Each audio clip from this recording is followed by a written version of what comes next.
নমস্কার বন্ধুরা, আপনাদের সবাইকে স্বাগত জানাই। আমি আজকে একটা খুব হেলদি রেসিপি নিয়ে চলে এসেছি। উচ্ছে বা করলা এগুলো কিন্তু অনেকেই খেতে চায় না, বিশেষ করে বাচ্চারা। তো যদি এইভাবে রান্না করা যায় তাহলে কিন্তু সবাই খাবে। এর জন্য আমি কিছু করলা নিয়ে নিয়েছি। করলা কিন্তু সবার জন্যই খুব উপকারী, বিশেষ করে ডায়াবেটিস যাদের আছে তাদের জন্য খুবই উপকারী। তো আমি করলাগুলোকে আগে কেটে ভালো করে ধুয়ে নিয়েছি। ধুয়ে তারপরে এটা দিয়ে দিলাম একটু হলুদ, পরিমাণ মতো পিঙ্ক সল্ট দিয়েছি, এখানে যে কোনো সল্ট দিতে পারবেন, আর একটু কাশ্মীরি লাল লঙ্কার গুঁড়ো। এটা একটু রঙটা ভালো হবে এই জন্য মেনলি দিয়েছি আমি। তো এই তিনটে জিনিস আমি খুব ভালো করে মাখিয়ে দিচ্ছি করলাগুলোর সাথে। আপনারা এই রেসিপিটা উচ্ছে দিয়েও করতে পারবেন। উচ্ছেটা একটু তিতো কম হয় আর করলা একটু তিতো বেশি হয়, তবে করলা কিন্তু বেশি উপকারী। তো এগুলো আমি মাখিয়ে রেখে দিচ্ছি 10 মিনিট মতো। আর এদিকে একটা মোটামুটি বড় সাইজের টমেটো কেটে নিয়েছি, 1 ইঞ্চি মতো আদা একটু কেটে নিয়েছি, দুটো কাঁচা লঙ্কা দুটোই দিয়েছি কারণ খুব ঝাল লঙ্কাগুলো। এগুলো কেটে নিয়েছি। নিয়ে একটা কড়াইতে সর্ষের তেল দিয়ে, রান্নাটা কিন্তু সাদা তেলেও করতে পারবেন, আমি সর্ষের তেলেই করেছি, দিয়ে তারপরে এই করলার টুকরোগুলো যেগুলো আমি নুন হলুদ আর কাশ্মীরি লাল লঙ্কার গুঁড়ো মাখিয়ে রেখেছিলাম সেগুলো আগে মোটামুটি ভালো করে ভেজে নিচ্ছি। ভেজে নেওয়ার পর তারপরে আমি বাকি কাজ করব। একটু মাঝারি আছে, এটা আগে ভেজে নিন ভালো করে একটু ভাজলে অনেকটা তিতো ভাব চলে যাবে। তারপরে রান্নাটা এমনভাবে করা হবে যাতে আরোই কমে যাবে তিতো ভাব। তিতো তো থাকবে কিন্তু মানে খেতে ভালো লাগবে আর কি। তো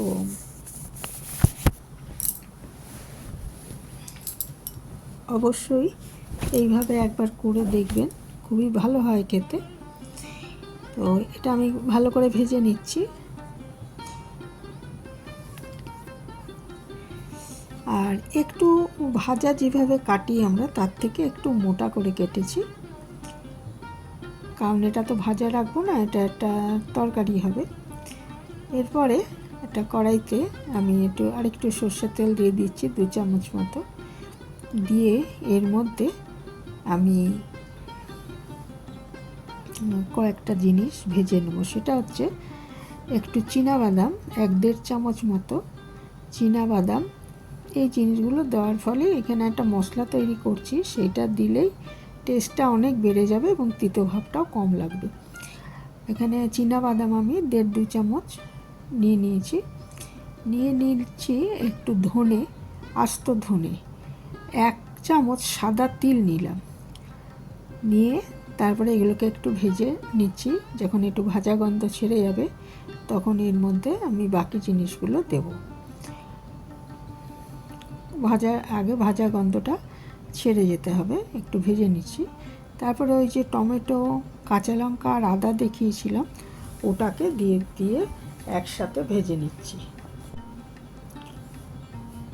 এটা বেশ ভালো মতো ভেজে নিতে হবে যাতে আদার কাঁচা গন্ধটা চলে যায় বা টমেটোর কাঁচা গন্ধটা চলে যায়, ভালো মতো ভাজা হয়ে যায়। এইভাবে এটাকে ভেজে নিচ্ছি। আর ওইদিকে তো ওইটা দেখুন নামিয়ে রেখেছি আমি, হচ্ছে এই করলা ভাজাটা আর কি। এবারে এটা ভাজা হয়ে গেল, তারপরে এটাকে ঠান্ডা করে গ্রাইন্ডারে একটু পেস্ট করে নিতে হবে।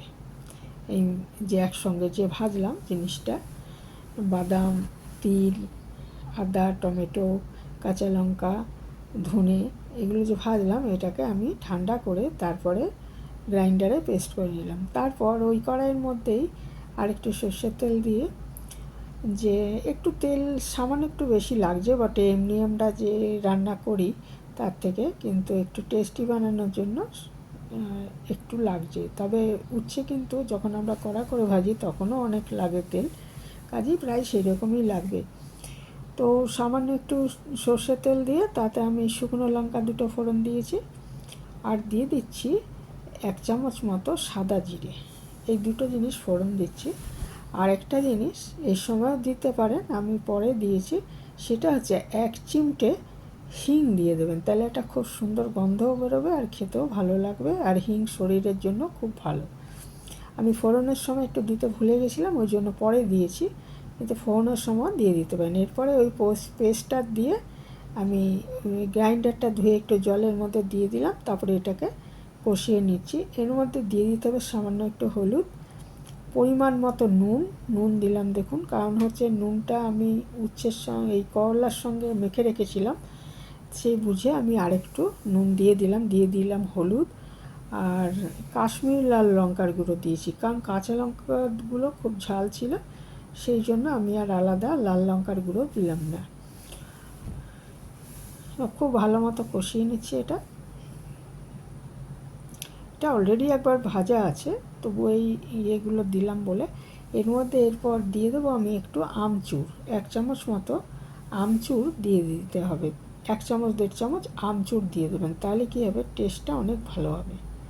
এই আমচুর আমি দিয়ে দিয়েছি। আমচুর না থাকলে আপনারা চাট মশলা দিতে পারেন, নয়তো চাট মশলাও যদি না থাকে তাহলে একটু ভিনিগার দিয়ে দিতে পারেন, তাহলে এটা একটা টকটক ভাব আসবে এবং খেতে ভালো লাগবে।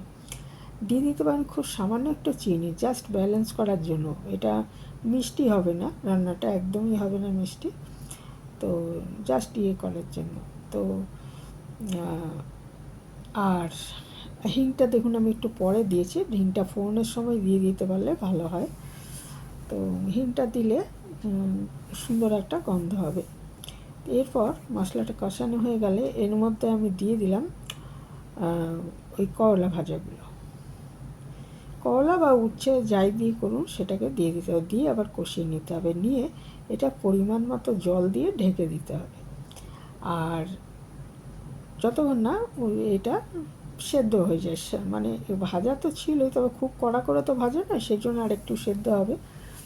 তো পরিমাণ মতো জল দিয়ে এটা ঢেকে দিয়ে 4-5 মিনিট রান্না করে নিতে হবে। আর একদম লাস্টে ইচ্ছে করলে ধনেপাতা ছড়াতে পারেন, তবে আমি ধনেপাতা দিইনি, এমনিই করেছি, এমনিই খুব ভালো হয়েছিল খেতে। গরমে তিতো খেতে খুবই ভালো লাগে, তাই এখন একবার এই রেসিপিটা অবশ্যই করে দেখবেন। এটা আমি দেখুন পরিমাণ মতো জল দিয়ে সব ভালো মতো মিশিয়ে এটা ঢাকা দিয়ে দিচ্ছি। ইচ্ছে করলে একটু গরম মশলা দিতে পারেন, তবে আমি কিছুই দিইনি, এমনিই ভালো হয়েছিল খেতে। আর লাস্টে একটু ধনেপাতা ছড়াতে পারেন যদি চান। তো ঢাকা দিয়ে আমি 4-5 মিনিট রান্না করে নিচ্ছি। তারপরে ঢাকাটা খুলে একটু নেড়ে চেড়ে স্ট্যান্ডিং টাইমে, আঁচটা বন্ধ করে স্ট্যান্ডিং টাইমে 5 মিনিট রেখে দেবো। গরম ভাতের সাথে এটা খুব ভালো লাগে খেতে, রুটির সাথেও ভালোই লাগবে, খারাপ লাগবে না। তো এখানে শেষ করছি। এই ছিল আমার আজকের রেসিপি। এটা একদমই রেডি হয়ে গেছে। আঁচটা আমি দেখুন বন্ধ করে দিয়েছি 4-5 মিনিট পরে, দিয়ে এটাকে ঢাকা দিয়ে স্ট্যান্ডিং টাইমে 5 মিনিট রেখে দিচ্ছি। এটা গরম ভাতের সঙ্গে খাওয়ার জন্য একদম রেডি। এখানে শেষ করছি। ভালো থাকবেন সবাই। নতুন বন্ধু কেউ এসে থাকলে আমার চ্যানেলটা সাবস্ক্রাইব করার অনুরোধ রইল।